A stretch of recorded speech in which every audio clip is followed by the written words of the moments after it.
We're here because, as you know, Children's Minnesota is one of a handful of pediatric hospitals across the country facing relentless federal intimidation, including threats of investigation, revoked funding, and even potential civil or criminal penalties.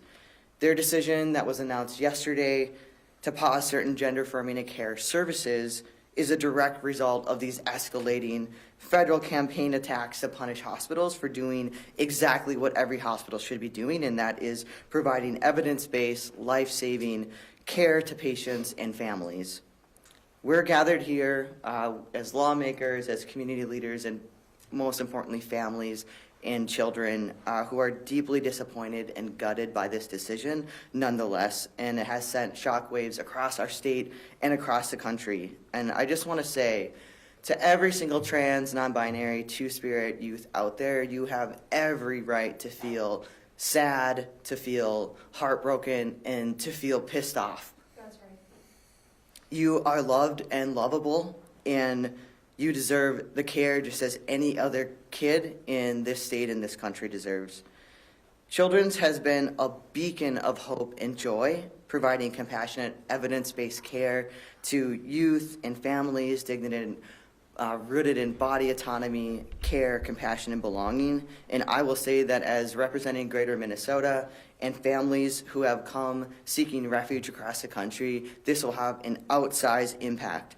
Even a so-called temporary pause causes massive disruptions for care, breaks trust between patients and providers and the families, and it really causes our families to have to scramble for alternatives and overall drives them further away from healthcare where we already face massive discrimination. This is a profoundly heavy and dangerous moment that we're gathered here as our community continues to face aggressive efforts to be erased. I want to start by saying that we love our doctors who provide gender-affirming care. We build deep, trusting relationships with them, often over the span of many years. These doctors listen to our children. They help guide our families in making thoughtful, healthy decisions about medically necessary gender-affirming healthcare and our children's futures, all based in best practice and medical standards. These decisions are life-saving. What we do not appreciate is the intimidation that HHS and the federal government are placing on our physicians and our care providers. We also do not accept that this pause in care represents what those physicians or we as parents know to be best practice. We as parents do not accept that this pause was inevitable or that it's acceptable conduct from our healthcare providers. Even if this pause is temporary, whether it lasts weeks, months, or longer, it will have real and detrimental effects on our children. I'd like to share some of the reactions of our Transforming Families group members to the news of children's pausing parts of their programming with you now. I'm tired, one youth said to her parents when they learned about this pause in care. They're tired because this is just another institution which has determined it's too hard to continue to care and support for them, said their parent. I want everyone to think about just how much our trans children have faced in this last year from the federal government. If you haven't been paying attention, it's more than most people will face in their lifetime. Our kids deserve access to healthcare that helps them thrive instead of constantly being questioned, delayed, or paused. No wonder they're tired. Yet another parent who just moved to Minnesota in this last year after we passed Trans Refuge said, "This is what we moved to Minnesota to avoid. Our family uprooted our entire lives to get to a place where healthcare was protected by the Trans Refuge law, to a place where we could access our child's healthcare without disruption." I want everyone in this room to also know that this is not a small number of people. We have dozens and dozens of families in this position who've just moved here and more coming. Families who left behind jobs, schools, support systems, and their entire world just to get their child to safety. And now they're having to relive that trauma once again, fearing for the stability and protection of their child's care. Another caregiver in our private Facebook group posted hours after the announcement, "I just called the place suggested for continuity of care by Children's, and we can't be seen for an intake for another 3 months." When you're living with dysphoria, being told you must wait months after finally finding a provider you trust is not neutral. It is harmful. Interrupting care and severing established relationships with providers puts our trans children at risk. Children knows the impact of their decision will be severe. That is why they sent the number for the National Suicide Hotlines with their MyChart message announcing the pause in care. At the center of every one of these decisions are our trans children just trying to live their lives, and all of us parents who are doing everything in our power to protect our trans children whose bodies, mental health, and futures are directly affected by these threats. Trans youth are not abstract talking points. They're not political experiments. They are children who know themselves, children who are supported and loved by their families, who deserve stability, dignity, and access to their medically recommended care. Make no mistake that that care being paused or threatened is harming our trans children, and they're who's carrying this weight. If we truly care about children's well-being, then we must center the voices of those trans youth and the parents who aren't here today, and be brave enough to continue standing up for their access to care. We must listen to families who trust their children, and we must trust our doctors rather than forcing them to preemptively make decisions that go against their Hippocratic oath. I want to start by making it clear that gender-affirming medical care continues to be legal in the state of Minnesota. That includes prescriptions for puberty-suppressing medications and hormones for trans kids. To the public who may not understand gender-affirming medical care, the federal government has spent years demonizing trans kids and their parents, terrorizing their medical providers, and misleading you about what gender-affirming medical care is. The medications we are talking about today, puberty-suppressing medications and hormones, are regularly prescribed to kids who are not transgender. It is only transgender kids who are losing access to these safe and effective medications. And this loss is devastating to the impacted families. And the physicians who the federal government is attacking for providing this health care are the same physicians families trust every day all across the state to treat other pediatric hormonal conditions such as diabetes and thyroid conditions. The medications are not dangerous.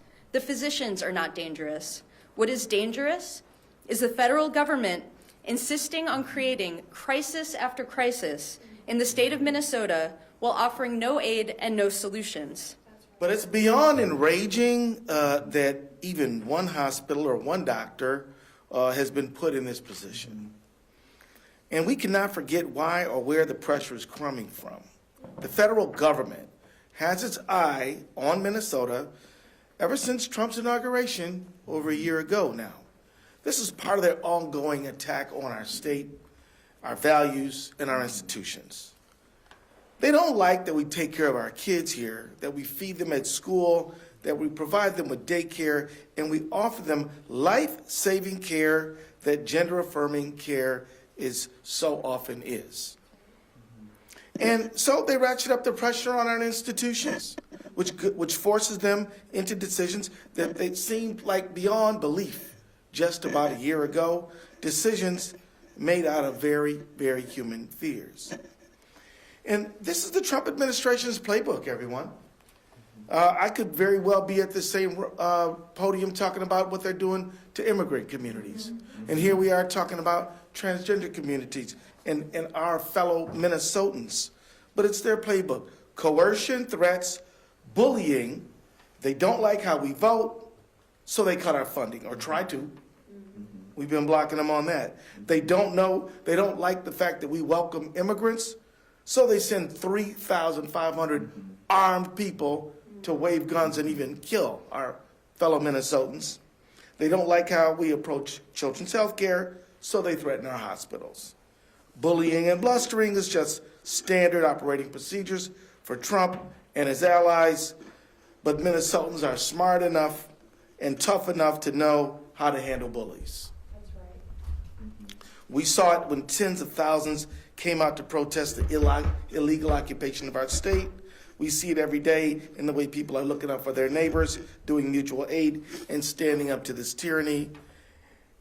And I hope you can see it in the way that my office has been holding this administration accountable in court nearly every day. We will do it again and again every single time, including and especially when it comes to our transgender youth.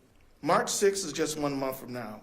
We have a critical hearing on our motion for summary judgment in our lawsuit against RFK's declaration. We also have a commitment in writing from DHS that they will pause enforcing the declaration for 30 days after the hearing next month. If the judge rules in our favor, and I am very confident that they will, I expect that they will, and we win our case, a win for the rule of law, a win for young people for whom gender-affirming care is life-affirming care. That's what it will represent. When we win, because I'm just going to claim it now, this pause in care from children's must end. Must. So I want the trans community, my dear friends and neighbors who I claim as my own, and I want them to know this, that we will never back down. We're nowhere near being tired, and we will stand with them every single step of the way. Just a few weeks ago, I stood at this podium and talked about this administration's trans eradication policy in America. We have seen the revocation of our federal recognition across all law. We have seen discrimination protections dismantled in more than half of U.S. states. We have seen trans people and trans children targeted, lied about, scapegoated, and more. This is happening for a very specific purpose. This administration wants trans people gone. I say this not to justify what is happening to our healthcare, but to set the appropriate landscape for us to understand a decision like that which was made by Children's Minnesota. Children's has been put in an impossible situation by a ruthless administration that is trying to destroy their entire hospital practice. We have seen similar decisions by children's hospitals around the country because hospitals, providers, medical groups, insurance companies, and every other lever of the medical establishment is being pressured to stop providing gender-affirming medical health care to trans kids. Today, this action we are discussing is about our kids.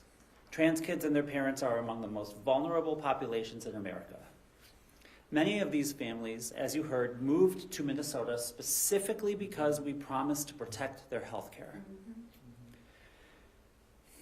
And I want to be clear to those families, your health care is still protected in Minnesota. Children's Minnesota is making a heartbreaking decision to pause this care. I know it is heartbreaking for the providers at Children's, and I know it is doubly so for patients. It is painful to see this happen. It is painful to see the lengths the Trump administration will go to destroy our small community. Children's has declared this pause to be temporary, and I fully expect that they will return to their full slate of gender-affirming care in 60 to 90 days, as they have suggested.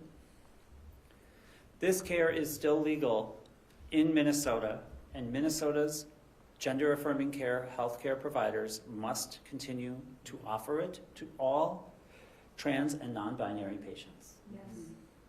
Our lives depend on it. Trans and non-binary kids and adults in Minnesota, all across the United States, deserve healthcare providers who will go all the way to the mat for them. We must fight all the way to the end for trans kids. We cannot continue to be sacrificed for the greater good until our community is simply gone.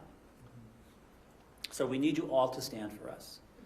We understand the difficulty, we understand the despairing situation and the risks, we understand every other five-alarm fire that is taking place in this nation right now. But we still need you to stand for us as well. This ruthless, uncaring, dehumanizing administration that we are living under is doing this work to everyone who is different. And that includes our most vulnerable trans and non-binary kids. And I thank you for coming here. I thank you for listening. I thank you for responding in the way that we need you to, which is to protect trans kids.